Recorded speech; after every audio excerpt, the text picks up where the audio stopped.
खिया लागेको गौरव, यो हेटौडा कपडा उद्योगको कथा हो। यो कथा हो एउटा यस्तो उपहारको जुन चीनले हामीलाई दियो तर हामीले त्यसलाई जोगाएर राख्न सकेनौं। ल, यो कथाको गहिराईमा डुबौं। यी दुई तस्बिर हेर्नुहोस् त। एकातिर 488वटा मसिनको आवाज र 600 मजदुरको चहल पहल। अर्कोतिर त्यही ठाउँमा अहिले उजाड सन्नाटा र खिया लागेका मसिनहरू। कुनै बेला हेटौडाको धड्कन रहेको यो ठाउँ आज किन यस्तो भयो? आखिर के भर्यो यहाँ? आज हामी यही प्रश्नको जवाफ खोज्ने प्रयास गर्नेछौं। ल, अब सुरु गरौँ हाम्रो पहिलो खण्डबाट, खिया लागेको गौरव। यो चकम्मन्नता पछाडि लुकेको कथा के हो त? आउनुहोस्, खोतलौं।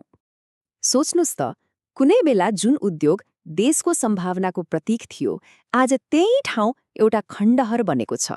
नेपालको एउटा औद्योगिक गहना। आखिर यो कसरी यसरी चकनाचुर भयो? यो कुरा बुझ्नको लागि हामीले समयको पछाडि फर्केर हेर्नुपर्छ। ल, अब हामी पुग्यौं त्यो सुनौलो युगमा। हाम्रो दोस्रो खण्डको नाम नै छ एक जीवित इकोसिस्टम। त्यो बेलाको कुरा जब यी मसिनहरूमा साँच्चै जीवन थियो र यो उद्योग आफैमा एउटा जीवन्त प्रणाली थियो।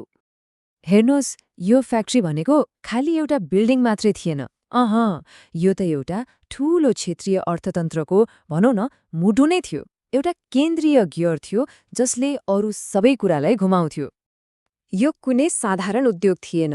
सोच्नुहोस् त, यसको पहुँच कहाँ थियो। एकातिर यसले बाँके र बर्दियाका किसानहरूलाई कपास खेती गर्न लगायो। अर्कोतिर आफूसँगै अरू 32वटा उद्योगहरूलाई पनि टिकाइराखेको थियो। हेटौडा र रक्सलको स्थानीय बजार त यसैले चलाएको थियो भन्दा पनि हुन्छ। अनि सबैभन्दा ठूलो कुरा, हजारौं परिवारको चुल्हो यही उद्योगले बालेको थियो। अनि यहाँ काम गर्नेहरूको लागि यो जागिर मात्रै कहाँ थियो र? यो त एउटा पूरा समुदाय थियो। बस्नलाई क्वार्टर, आउन जानलाई यातायात, अनि छोराछोरी पढाउनको लागि छुट्टै स्कुल पनि। मतलब आफ्नो एउटा सानो सुन्दर संसार। 1200, सोच्नुस् त, 1200 नेपालीले यहाँ सिधै रोजगारी पाएता थिए। एउटा अझै रमाइलो कुरा सुन्नुहोस्, 2048 सालसम्म त यहाँका हरेक मजदुरले दशैंमा बोनसमा के पाउँथे थाहा छ? 30 मिटर कपडा। त्यो बेलाको सम्पन्नता र कर्मचारीलाई गर्ने सम्मानको योभन्दा ठूलो उदाहरण के होला र? ल, अब तेस्रो खण्ड, चिनिया प्रविधिको शक्ति। यो सबै चमत्कारको पछाडि थियो अत्याधुनिक चिनिया मसिनरी। अब एकछिन यी मेसिनहरूको दुनियाँमा डुबौँ है त। उत्पादनको तरिका पनि गजबको थियो। भुइँतलाबाट कच्चा कपास हाल्ने, त्यसपछि मसिनले आफै सफा गर्ने, अनि सबैभन्दा राम्रो कुरा के थियो भने काम गर्दा उड्ने धुलोलाई एउटा अन्डरग्राउन्ड पाइप सिस्टमले बाहिर फ्याँकिदिन्थ्यो ताकि कामदारहरूलाई के असर नहोस्। त्यसपछि बल्ल कपासबाट धागो बन्ने प्रक्रिया सुरु हुन्थ्यो। यहाँको टेक्नोलोजी त झन्नै अचम्मको। जस्तै यो अटोमेटिक सेफ्टी लुम भन्ने मेसिनलाई हेरौँ। कपडा बुन्दा बुन्दै यदि एउटा मात्रै धागो चुड्यो भने पुरै मेसिन फ्याट्टै आफै रोकिन्थ्यो। यसको मतलब बन्ने हरेक कपडामा एउटा पनि खोट हुँदैनथ्यो। अनि यो मेसिन त झनै खास थियो, सोर शटल प्रिन्टिङ मेसिन। यो त्यस्तो मेसिन हो जुन त्यो बेला चीनमा पनि विरलै पाइन्थ्यो। अनि यसको क्षमता 90 जनाभन्दा बढी कलाकारले बनाएका जस्तो सुकै जटिल डिजाइन पनि यसले कपडामा छाप्न सक्थ्यो।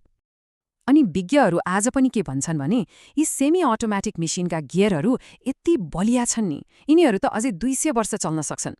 सोच्नुस् त, 200 वर्ष! यो कुराले मनमा एउटा गहिरो प्रश्न उठ्छ। यही प्रश्नले हामीलाई चौथो खण्डमा ल्याइपुर्याउँछ, पतनको डोमिनो इफेक्ट। हो, मसिनहरू यति राम्रा, यति बलिया थिए भने आखिर किन रोकिए त? अब यो उद्योगको दुःखद अन्त्यको कथा सुरु हुन्छ। यो टाइमलाइनले सबै कुरा छर्लङ्ग पार्छ। हेर्नुस्, 2036 देखि 48 सालसम्म त्यो स्वर्णयुग थियो। सबै राम्रो चलिरहेको थियो। तर 2048 सालपछि कथाले अर्कै मोड लियो। देशमा असुरक्षा बढ्यो, फ्याक्ट्रीभित्र अनुशासनहीनता मौलायो, अनि व्यवस्थापन यति कमजोर भयो कि बनेको कुरा पनि जोगाउन सकेन। त्यसपछि त के थियो र? 2058मा कच्चा पदार्थको अभाव हुन थाल्यो र अन्ततः 2068 सालमा यो उद्योगलाई सधैँका लागि ताल्चा लाग्यो। अनि यो एउटा फ्याक्ट्री मात्रै बन्द भएको थिएन। याद छ हामीले सुरुमा भनेको इकोसिस्टम? हो, त्यो पुरै इकोसिस्टम नै ढल्यो। जसरी एउटा मुख्य गियर भाँचिएपछि सिङ्गो मसिन काम नलाग्ने हुन्छ, ठ्याक्कै त्यस्तै भयो। अनि असरहरू एकपछि अर्को गर्दै डोमिनो ढले जसरी देखिन थाल्यो। उता कोहलपुरमा कपास खेती गर्ने किसानहरूको बाली खेतमै सुक्यो। यता 220 कामदार र उनीहरूमा आश्रित 5000 भन्दा बढी परिवारको रोजीरोटी खोसियो। अनि हेटौँडा र वरपरका बजारहरू त सुक्खा लागे जस्तै भए। अब लागौं हाम्रो अन्तिम खण्डतिर, खण्ड 5। अबको बाटो के हो? हो, मसिनहरू चुपचाप छन्, तर कथा अझै सकिएको छैन। प्रश्न त ज्यूका त्यौं छ, अब के गर्ने त? यहाँ एउटा एकदमै अचम्मको विरोधाभास छ। एकातिर ती मेसिनहरू छन् जसका बेल्ट, गियर, मोटर सबै ठिकठाक छन्। भनिन्छ 90 जना मेकानिकले 1 महिना खट्ने हो भने धेरैजसो मेसिनहरू फेरि चल्न थाल्छन्। अनि अर्कोतिर छ हाम्रो मानसिकता, एउटा मरेको मानसिकता, जहाँ रोजगारी दिने यस्ता उद्योगहरूलाई बेवास्ता गरेर अरू नै कुरामा अर्बौं खर्च गरिन्छ। अब अगाडि 3वटा सम्भावित बाटोहरू देखिन्छन्। 1. कुनै सरकारी निकायले जिम्मा लिएर यसलाई फेरि चलाउने। यसले रोजगारी त देला, तर आम्दानी खासै नहुन सक्छ। 2.